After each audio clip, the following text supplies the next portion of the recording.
2023년도 2월 22일 수요일입니다.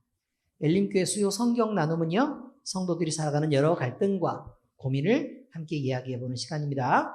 우리가 가진 고민들을 이야기할 수 있어야 그게 문제인 줄도 알고, 또 내 맘대로 혼자 사사로이 성경을 해석하는 그런 잘못된 오류를 범하지 않고 바른 방향을 찾아 나갈 수도 있는 것입니다. 그래서 모두 다 교회 안에서는 함께 이런 문제들을 내놓고 고민하고, 또 성경 속에서 또 바람직한 방향들을 찾아서 그 문제를 해결해 보시기 바랍니다. 오늘 주제는 하나님이 느껴지지 않아요 입니다. 반갑습니다. 교회 다니는 것은 의외로 쉬운 일입니다. 시간 맞춰서, 힘들다고는 얘기하지만 시간 맞춰서 때때로 잘 일어나고 옷 잘 갈아입고 그냥 때 맞춰서 나오면 교회에 와서 예배는 그냥 드릴 수 있습니다. 그런데 어떻게 하나님을 느끼며 신앙생활을 할까? 또는 하나님과 함께 동행하면서 그 임재 속에 살아갈까? 그리고 그 권능의 손길 안에 어떻게 붙잡혀서 능력 있게 사는, 능력 있는 그리스도인이 될까? 이런 문제는 대단히 어려운 일입니다. 우리는 행복한 신앙생활을 하기 위해서요, 내 안에 살아계시는 우리 주님의 임재를 꼭 느껴야만 할 것 같은데, 그 고민을 오늘 함께 나눠보고 해결하는 길도 함께 찾아볼 수 있었으면 좋겠습니다. 또 고민을 올려주신 성도님이 계십니다. 성도의 고민 사연입니다. 내 얘기구나 라고 생각하는 분이 분명히 있습니다. 목사님, 고민이 있습니다. 저는 예수님이 저의 주님이시자 구원을 주신 그리스도이심을 분명히 믿습니다. 그리고 몸이 아플 때에는 기도로 치유를 경험한 적도 있어서 성령 하나님의 살아계심도 믿습니다. 그런데 기도할 때나 찬송할 때나 항상 주님을 느끼고 싶은데 어쩔 때는 감정이 뜨겁게 타오르며 주님이 마음에 계신 것이 느껴지다가도 또 몸이 피곤한 어떤 때에는 마음이 뜨겁지 않아서 지금의 은혜가 식어질까 걱정이 많습니다. 기도할 때에는 주님이 느껴지지 않으면 이런 문제로 기도가 응답되는 것인지에 대하여 의심이 들기도 합니다. 이것이 제 믿음의 문제인지 알고 싶고, 또 할 수만 있다면 늘 성령 충만하게 살고 싶은데 그 가능한 방법을 알고 싶습니다. 도와주세요. 고민 내용은 대충 이해는 되십니까? 전 사실은 모든 대화들을 자꾸 고민을 자꾸 이렇게 다 끌어내서, 그냥 사실은 신앙 안의 고민이라는 건 대부분은 그냥 말하기 쉬운 문제는 아닐 것입니다. 그죠? 쉬운 문제는 아니어서 고민을 얘기하세요 라고 얘기하면 대부분은 고민을 얘기하기가 만만하지 않습니다.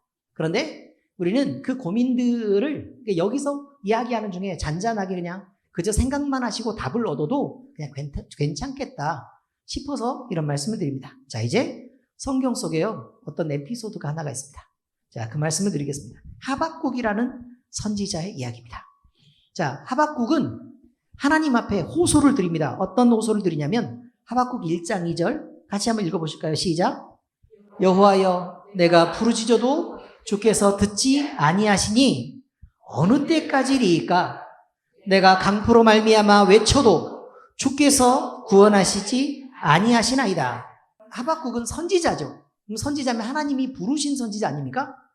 근데 지금 뭐라고 말해요? 내가 그냥 하나님이 찾아도 하나님이 불렀으니까, 가서 대답했으니까 하나님이 대답을 잘 하셔야 되잖아요? 그런데 내가 어떻게 해도요, 부르짖어도 도대체 어떤 것처럼 보여요? 듣지 않는 것처럼 보이고, 도대체 지금만 아니라 내가 몇 번 계속해서 반복해 봤는데도 불구하고 이런 일들이 지금 계속되니까 도대체 언제까지 그렇게 하실 것입니까? 라고 얘기하고, 내가 강짜를 부리고 하나님 앞에 별의별 짓을 다 해서 외쳐도 주께서 왜 도대체 구원하지 않습니까? 라고 하박국 선지자는 지금 얘기하고 있는 이런 내용이 지금 성경 안에도 나와 있다 이 말이에요. 우리만 그런 문제를 갖고 있는 게 아니라 선지자도 그런 문제를 갖고 있었다라는 거죠. 심지어 노아는 방주를 만들려고 그랬는데 하나님이 방주 만들려고 그래놓고 조만간에 어디를 가셨어요. 그래가지고 아무 말도 없는데 얼마를 그냥 기다리고 방주만 만들었냐면, 그것도 산꼭대기에서 무려 70년을 아무 말도 안 하시고 그냥 방주만 계속 만들려고 시킨 거죠. 그럼 이거를 견디기가 쉬울까라는 것입니다. 견디기가 쉬웠을까? 여러분 어떻게 생각하세요? 대단히 어려웠겠죠. 그죠? 하나님은 에이씨 없나 보다, 또 이렇게 생각할 가능성이 대단히 많지 않습니까? 자, 그런데 무엇에 대해서 하박국이 얘기했냐면, 이게 잘못된 얘기를 한 것도 아니에요. 하박국이 악인의 형통을 왜 방관하시고 의인의 기도에는 도대체 왜 이렇게 침묵하십니까? 그리고 하나님을 향해서 따지듯이 계속 묻고 있는데 도대체 하나님은 아무 말도 안 하셨다 이거죠. 자, 하박국 그 다음에 보니까 이제 나중에 이제 이런 그 구절이 등장합니다. 2장 20절에 자 같이 읽겠습니다. 시작. 오직 여호와는 그 성전에 계시니 온 땅은 그 앞에서 잠잠할지니라 하시니라. 도대체 무슨 말이에요 이게? 너 가만히 있어 라고 지금 얘기하죠. 나는 울분이 차서 토로하고 있다고 격앙된 감정을 드러내고 있는데 오직 여호와는 그 성전에 계시니. 이게 무슨 말이에요? 하나님은 네가 예배하는 그곳에 계신다 라고 말하죠. 근데 지금 하박국을 보니까 부르짖어도 듣지 않았다고 얘기했잖아요. 그렇지 않습니까? 강포로 말미암아 외쳐도 구원하지 않았다라고 말했죠. 그런데 여호와는 여전히 어디에 계셨어요? 성전에 여전히 계셨다고 말해요. 우리가 예배하는 자리에 늘 그곳에 계셨다라고 말합니다. 그러니 온 땅은 그 앞에 잠잠할지니라. 이게 무슨 말이에요? 하나님의 그 크고 위대함을 볼 때 너희는 그렇게 하나님 앞에 덤빌 대상이 아니야 라는 말을 쓴 거예요. 그래서 하나님은 왜 이렇게 말씀하셨을까? 세상의 우상과 그것을 의지하는 자는 무익하며 하나님은 하나님 스스로 너무 크고 영광스럽기 때문에 너 그런 걸로 하나님 앞에 따지는 거 아니야. 감히 라는 표현을 쓴 거예요. 그래서 하나님은 하나님이시기 때문에 영광을 받아야만 하고 하나님이시기 때문에 그가 옳고 의라는 것입니다. 그런 부분에 대한 표현을 쓰고 있는 거예요. 그럼에도 불구하고 하박국에게 은혜를 베푸십니다. 은혜를 베푸셔서 그의 마음이 하나님의 마음을 받게 되는 거예요. 그러고 나서 깨닫고 나니까 하박국이 뭐라고 고백을 하게 되는 순간이 오느냐 이 말이에요. 지금 한 장씩 건너가고 있습니다. 맞죠? 같이 읽겠습니다. 시작. 비록 무화과 나무가 무성하지 못하며 포도나무에 열매가 없으며 감람나무에 소출이 없으며 밭에 먹을 것이 없으며 우리의 양이 없으며 외양간에 소가 없을지라도 나는 여호와로 말미암아 즐거워하며 나의 구원의 하나님으로 말미암아 기뻐하리로다. 이런 감동적인 고백을 할 수 있게 된 것입니다. 야, 하나님 한 분이면 될 걸. 세상 사람들이 잘 나가고 강포를 부리고 뭐 돈 벌고 이런 것들로 내가 그런 것으로 따져서 하나님 앞에서 이런 불만들을 이야기하고 있었던 것을 보니 내가 하나님을 몰라도 너무 몰랐구나라고 생각이 드는 거죠. 무화과 나무가 비록 무성하지 못하며 포도나무에 열매가 없으며 감람나무에 소출이 없으며 밭에 먹을 것이 없으며 우리의 양이 없으며 외양간에 소가 없으면 어떻게 돼요? 지금 당장 굶어 죽게 된 상황이란 말이에요. 당장 굶어 죽어요. 그럼에도 불구하고 나는 여호와로 말미암아 즐거워하며 나의 구원의 하나님으로 말미암아 기뻐하리로다. 그러니 나 지금 당장 죽어도 그 영광 가운데 있는데 내가 무슨 불만이 있겠을까? 라는 생각으로 내가 몰라도 너무 몰랐었구나 라는 생각을 하게 된 것입니다. 자, 이게 에피소드였습니다. 자, 하나님이 느껴지지 않아요. 이제 말씀과 나눔의 시간입니다. 여러분의 신앙생활 중에 하나님의 임재를 느껴보신 적이 있습니까? 그리고 반대로 하나님의 임재가 느껴지지 않아서 고민해 보신 적은 있습니까? 자, 이 질문입니다. 근데 반드시 이것은요, 생각해 두라고 지금 질문을 던지는 것입니다. 임재를 느끼신 적은 있습니까? 또는 임재를 느끼지 못해서 문제가 된 적이 있습니까? 왜 이런 말씀을 드리느냐 이거죠. 왜 이런 말씀을 드리느냐? 자, 내용을 보면 이렇습니다. 신앙생활 중에요, 우리가 잊고 있는 것이 있습니다. 하나님은 영이시니 예배하는 자가 영과 진리로 예배할지니라. 우리는 뭐예요? 영이에요? 아니죠. 우리는 뭐예요?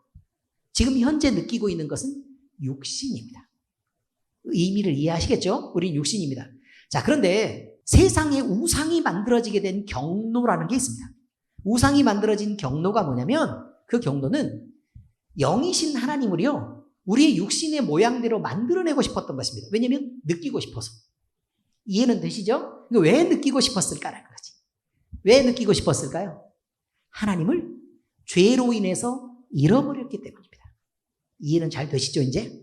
죄로 인해서 잃어버렸기 때문입니다. 그런데 잃어버렸으면 우리가 영을 살려서 영으로 하나님 앞에 돌아가야 되는데 문제는 우리가 우리의 입장에서 우리의 감각과 우리의 열심과 또 하박국이 처음 했었던 그런 대단한 맹렬한 분노로 하나님을 향한 분노와 승질로 하나님께 부르짖고 격앙된 모습으로 하나님께 다가갔던 것입니다.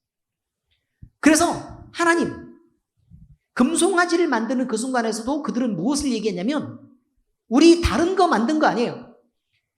하나님이라고 생각해서 여호와 하나님, 우리를 인도해낸 신을 만든 거예요. 근데 안 보이니까 하나님이라 그래서 우리가 여기 상은 있지만 우리 금송아지한테 절한 거 아니에요. 우리 금송아지한테 절한 게 아니라 여호와 하나님께 절하는 거예요. 그러니까 하나님이 껍데기는 이래도 하나님께 드리는 것인 걸 잊지 마시라고요 라고 얘기한 거예요. 이스라엘 백성들. 무슨 의미인지 아시겠습니까? 그 대단히 위험한 일입니다. 네, 대단히 위험한 일입니다. 그래서 십계명에 보니까 뭐라고 말해요? 나 외에 다른 신을 내게 두게 하지 말지니라도 있지만, 네, 상을 만들지 말라 그랬죠. 네, 하늘에 있는 것이나 땅에 있는 것이나 땅 아래에 있는 것이나 그 어떤 피조물의 모습이든지 만들지 말아라 라고 얘기했어요. 자, 그러면 그것을 지켜나가기는 사람들은 쉬울까요? 어려울까요? 대단히 어렵죠. 대단히 어렵죠. 왜냐면 보이지 않는 하나님께 기도를 하려고 그러는데 대체 바깥쪽을 향해서 기도를 해야 되는지 안쪽을 향해서 기도해야 되는지 아니면 대상을 갖다가 저기에 계시는 하나님의 모습을 상상을 하고 기도를 해야 되는지 보좌 우편을 내 오른쪽도 이게 밥을 이렇게 숟가락 떠보고 돌아봐서 이쪽이 오른쪽이면 오른쪽에 예수님 앉아 계신다고. 원래 오른쪽 그 오른쪽 아닙니다. 오른쪽은 뭐 해야 돼요? 권능의 보좌 우편이라 그래서 그거는 조금 다른 표현입니다. 예.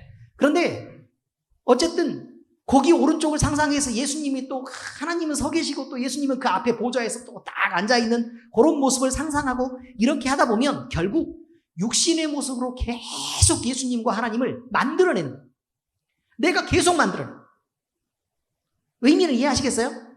자, 그리고 나서 나중에는 문제가 생기는 게 뭐냐면 내가 만들어낸 그 신과 그 형상과 그 모습에게 기도를 하는 거예요. 그럼 과연 그게 옳을까라는 거죠.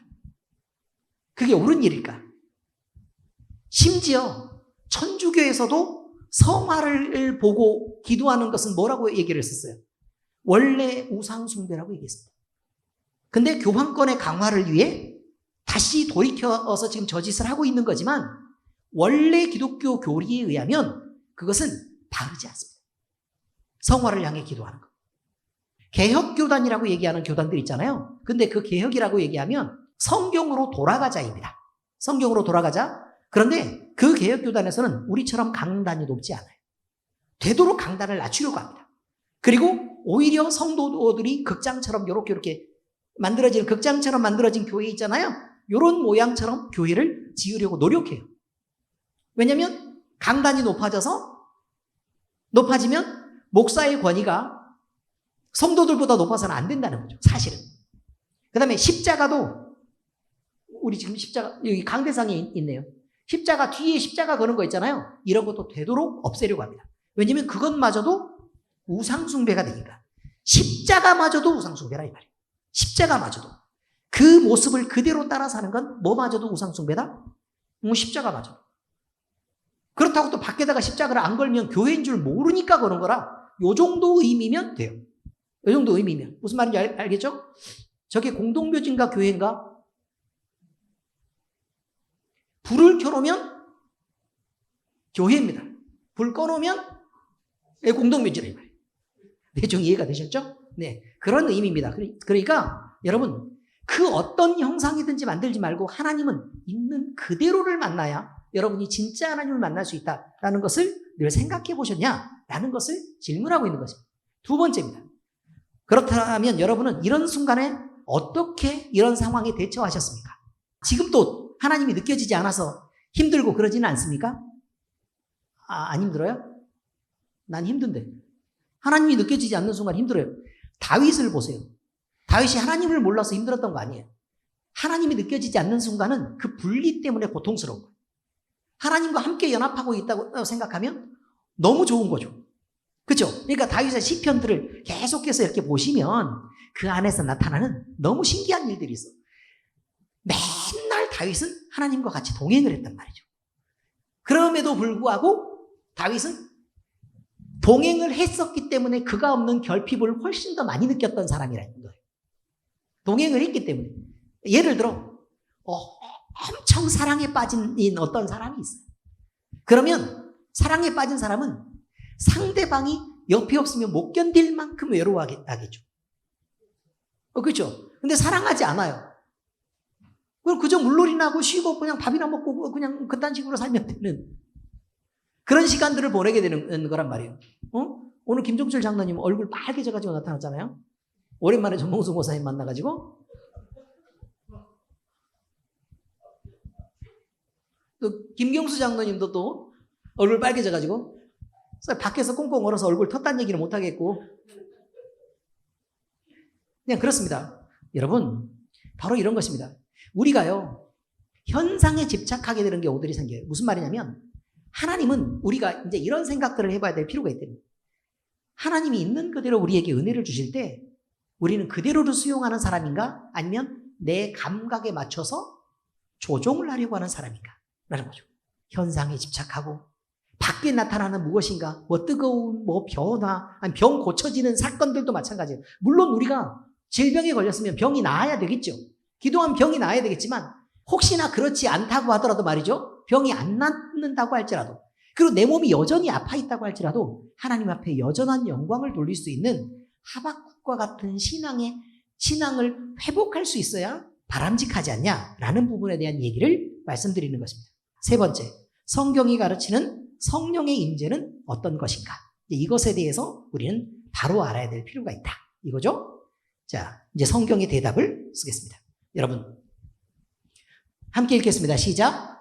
성도에 있어서 성령 하나님의 임재는 느낌이나 현상을 요구하는 것이 아니라 믿고 맡기고 의지하고 신뢰하는 것입니다.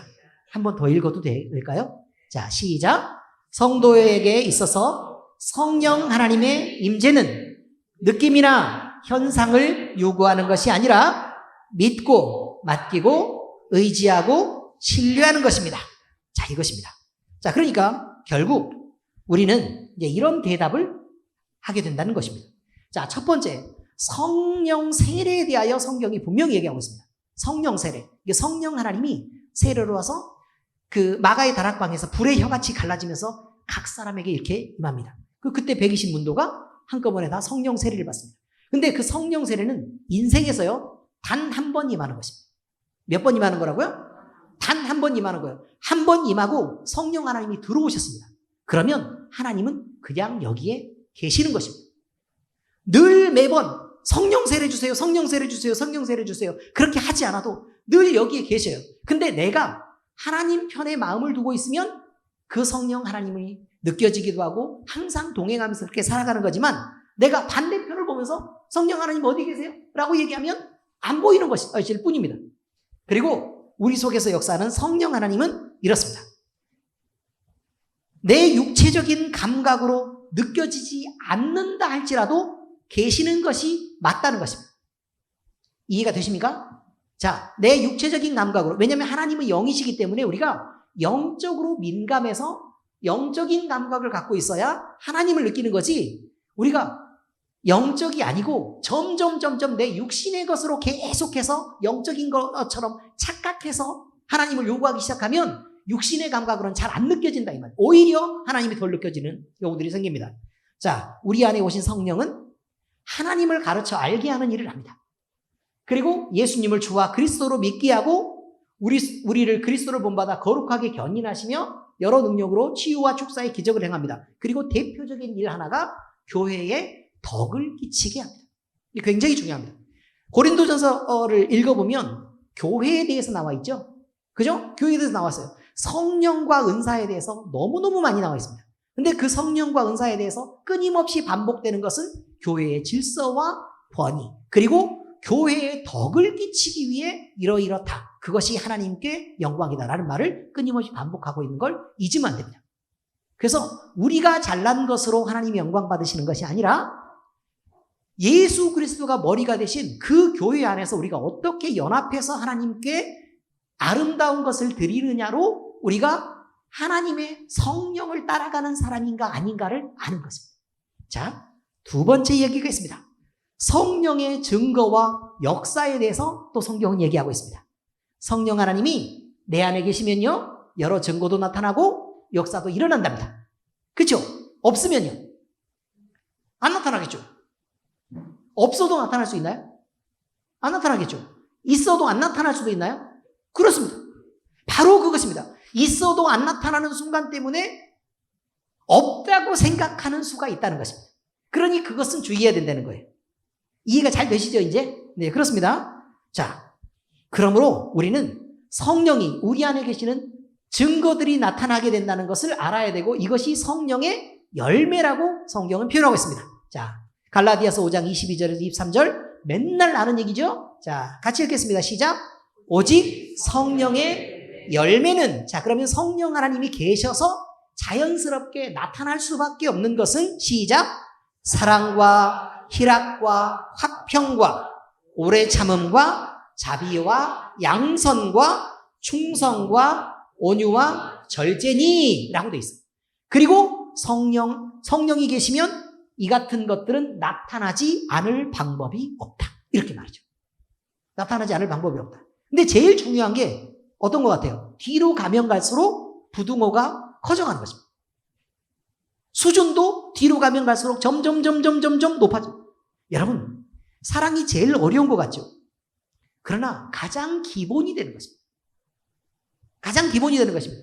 근데 그 위에 사랑 다음에 기쁨이 되게 하려면요, 사랑한다고 누구나 다 기쁨이 되지는 않습니다.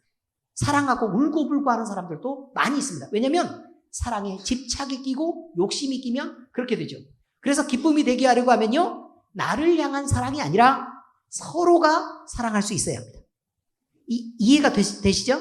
그 다음 보세요. 화평과, 기뻐하는데 서로 평화로운 관계가 되면, 평화로운 관계가 된다는 건 쉬워요, 어려워요? 사랑하면요, 맹렬해집니다, 여러분. 사랑하면 맹렬해진다고요. 뜨거워집니다. 그렇기 때문에 화평은요, 너무 뜨거우면 화평하지 않습니다. 그래서 그 사랑이 인격적으로 변해서 그 사람의 모든 것을 이해하고 다독거릴 줄 알아야 화평까지 갈 수 있는 것입니다. 이제 이해가 또 잘 되시죠? 네, 그렇습니다. 화평하게 됐어요, 이제. 그래서 서로를 이해하고 또 용납하고 또 편을 들어주고 하면서 서로 이제 화평한 단계까지 가게 됐다, 그 말이에요. 그런데 그러기 위해서는 뭘 해야 돼요? 참아줘야 되죠. 아니, 사랑하는데 오래 참는 데까지 간다는 건 너무 어려운 일이에요, 사실. 왜냐면 그가 나를 위해서 참아줘야 될 것처럼 보이죠. 내가 그를 위해 참아줘야 될 것처럼 보이지 않는다, 이 말이에요. 근데 사랑은 그렇죠. 내가 참아낸 내 몫을 감당하는 것이 사랑이다, 이 말이에요. 그래서 여기에는 뭘 말하고 있는 거냐면, 계속해서 뭐가 지금 점점 증가하고 있는 거냐면 자기 책임의 분량이 증가합니다.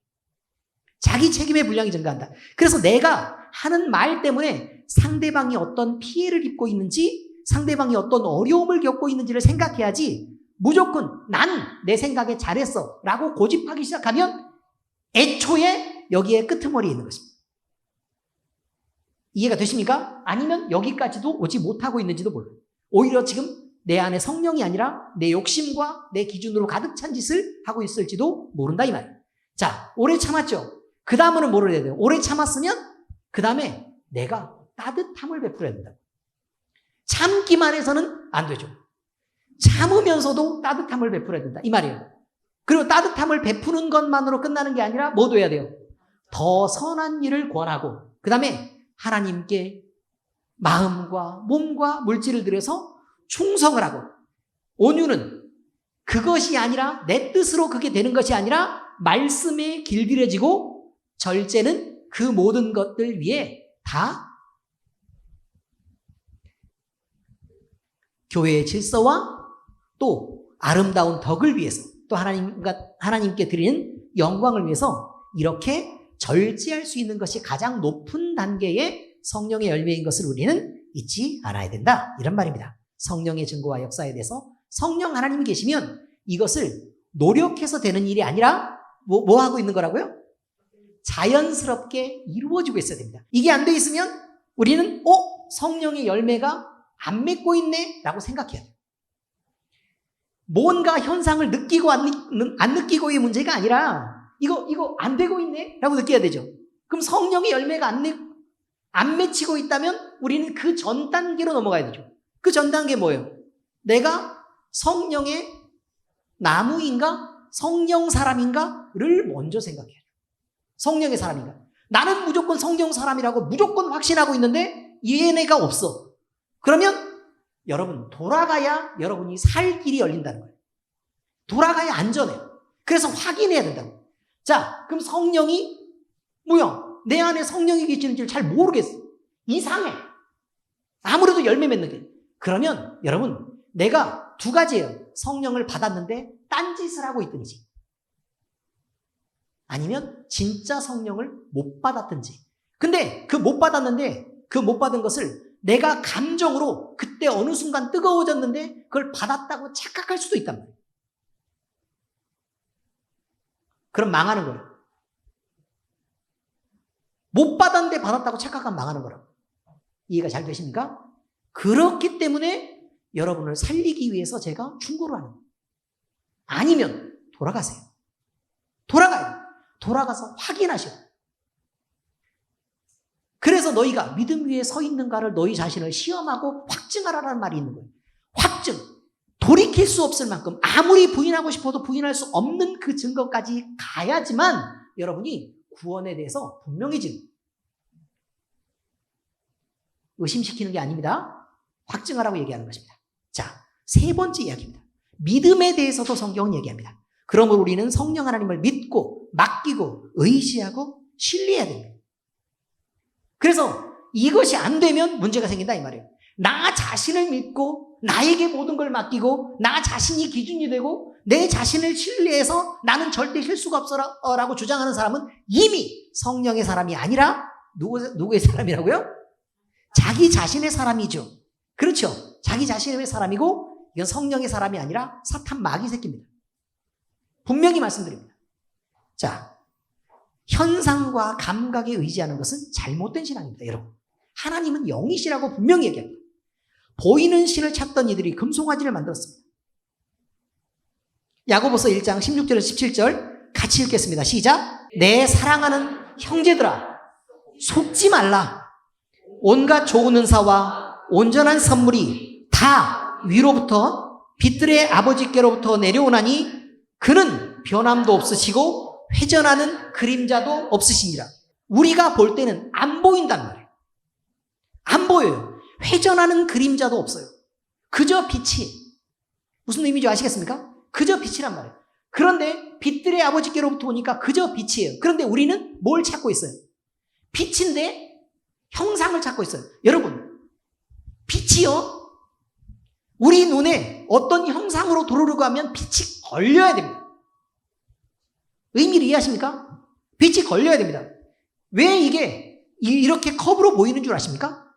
빛이 통과하지 못하고 반사되기 때문에 그렇습니다. 이해가 되십니까? 더 어려운 얘기를 할까요? 이파리가 초록색입니다. 왜 초록색에게 이파리가 될까요? 빛이 초록색을 반사하기 때문이라고 생각하시는 거죠. 아니 그러면 적당한 수준은 돼 있는 거예요.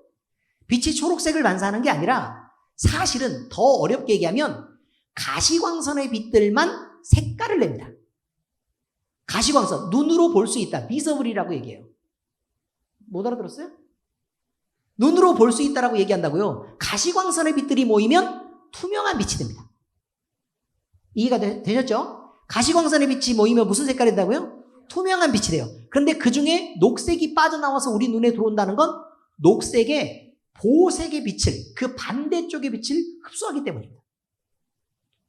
황색과 청색광을 흡수하기 때문에 우리 눈에 녹색으로 들어오는 것입니다. 이해가 잘 되셨어요? 유리는 왜 투명할까요, 그러면? 유리는 왜 투명할까요? 모든 빛을 통과하기 때문이 아닙니다. 볼 수 있는 건 뭐라고요? 가시광선 영역이고 우리가 볼 수 있는 거 가시광선 영역이고 가시광선 영역 내에 흡수하는 빛의 파장이 없기 때문에 그렇습니다. 그러니까 지나가니까 투명하죠. 이해가 되셨습니까? 자, 왜 이런 얘기를 드리냐면 과학으로도 얘기하는 건 이것입니다. 하나님은 형상이 없다는 얘기입니다. 이해가 되셨습니까? 하나님의 형상이 있다 없다? 분명히 없다. 이게 중요한 거예요. 그럼 우리가 떠올리려고 하는 그 형상을 만들려고 하는 그거 자체가 다 뭐예요? 그렇죠. 우상 숭배 쪽으로 가고 있는 방향은.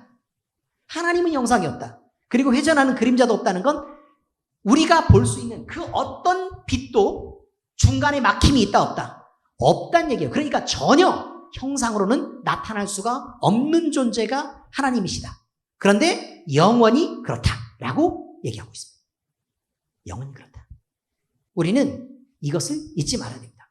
그래서 기본적으로 사람이 죄인이어서 우상을 만들게 되는 기본적인 출발이 어디서부터냐면 이것을 잊기 때문입니다. 하나님은 영이시니라는 말을 잊는 것이고 물질 세계, 우리가 볼 수 있는 무엇인가를 만들려고 하는 그 죄의 기본적인 속성 때문에 그냥 그렇다라는 것을 우리는 절대 잊으면 안 되겠습니다. 이해가 잘 되셨죠? 네, 그렇습니다. 하나님이 느껴지지 않아요. 자, 성경은 이제 분명히 얘기합니다. 성령 세례에 대해서, 성령 세례는 몇 번 받는 거라고요? 한 번 받아요. 주님이 우리에게 오시면 우리는 느끼든지 느끼지 못하든지 늘 우리 주님은 어디에 계세요? 그렇죠. 여기에 계세요. 여기에 계신다고요. 그리고 우리 속에서 역사하시는 하나님이다 이 말이에요. 자, 두 번째, 성령의 증거와 역사에 대해서 얘기합니다. 성령 하나님이 우리 안에 계시면 반드시 증거와 역사들이 나타나는데 성령의 열매가 나타나게 된다 이 말이에요. 만약에 그게 나타나지 않으면요, 우리가 우리가 성령의 사람이 아닌가? 아니면 성령 하나님이 우리에게 오셨는데 우리는 육신으로만 살고 있지 않은가? 하나님을 안 보고 이 두 가지에 대해서 점검해서 우리 자신을 시험하고 확증해서 바른 믿음 위에 서 있는지를 우리가 확인해야 된다라는 것을 잊지 마시기 바랍니다. 세 번째입니다. 믿음에 대해서입니다. 우리는 성령 하나님을 믿습니다. 하나님을 믿는데 그 믿는다는 것은 내가 그를 알고 인정하는 것과 그 다음에 맡기고 또 의지하고 신뢰하는 것입니다. 눈에 보여야가 아니고 그분 존재 자체로서의 살아계신 하나님을 이렇게 믿고 맡기고 의지하고 신뢰하는 것이다 라는 것을 잊으면 안 되겠습니다. 감각에 의존하는 신앙 바른 것이 아닙니다. 그러나 성경은 또 얘기합니다. 성도에게 있어서 성령 하나님의 임재는 느낌이나 현상을 요구하는 것이 아니라 믿고 맡기고 의지하고 신뢰하는 것이다. 그런데 우리 안에 주님이 오신다 그랬죠. 자, 그런데 제자들이 엠마오로 가는 제자들이 예수님을 만났습니다. 예수님을 만났는데 같이 길을 갔어요. 성경 말씀을 풀어서 설명해 주시는데 그걸 보고 주님인 걸 알게 됐어요. 그런데 그 제자들이 다음에 느낄 때 뭐라고 느끼냐면 주의 말씀을 풀어줄 때 우리가 가슴이 뜨겁지 않더냐 라고 말합니다. 아시겠죠 이제? 어떤 의미인지 아시겠죠? 가슴이 뜨겁지 않더냐.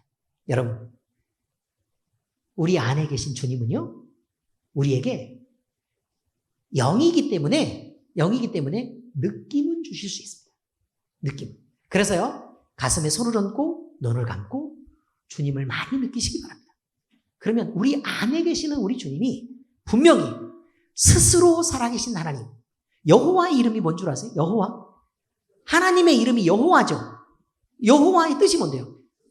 스스로 계시는 자. 이게 무슨 뜻인데요, 그게?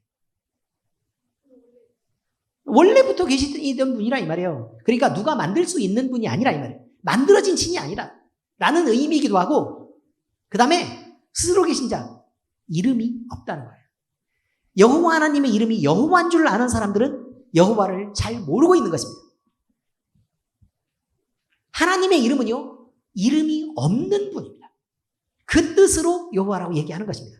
대충 이해하시겠습니까?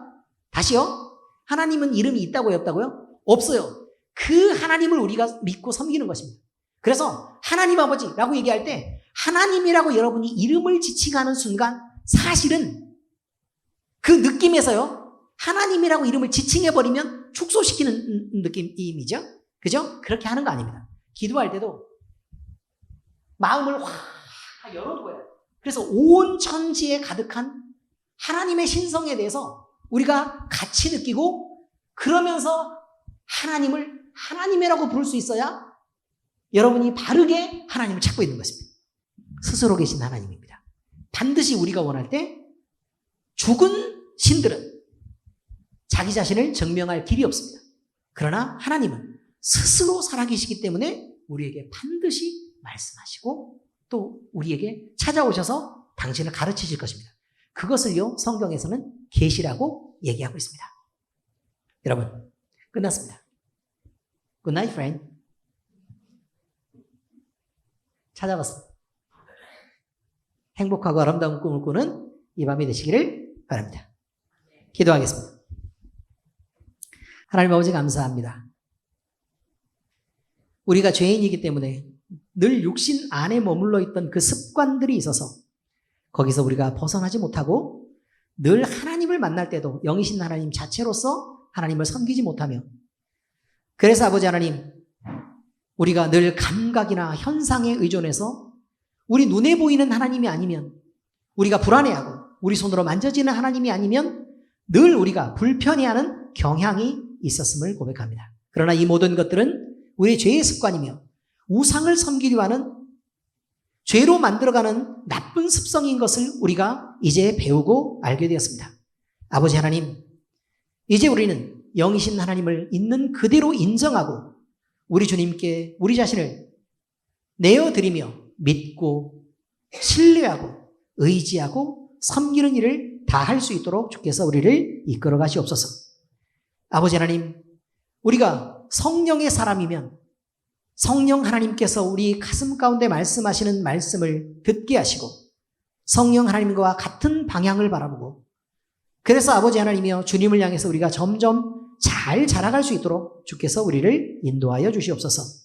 나쁜 습관들이 있거나 아니면 바르지 못한 신앙이 있을 때 과감하게 결단하고 끊어내게 하시고 하나님이 우리에게 주신 그 귀한 소망을 따라 아버지 하나님이여 성령의 열매 맺게 하시고 그리고 아버지 하나님이여 우리가 주님 앞에 하루를 더 살 때 하루만큼의 믿음이 더 많이 성장해지고 또 하루를 더 살 때 그만큼 더 많이 주님을 사랑하고 섬기는 날이 되게 하시옵소서. 살아계신 우리 주 예수 그리스도의 이름으로 감사하며 기도합니다. 아멘.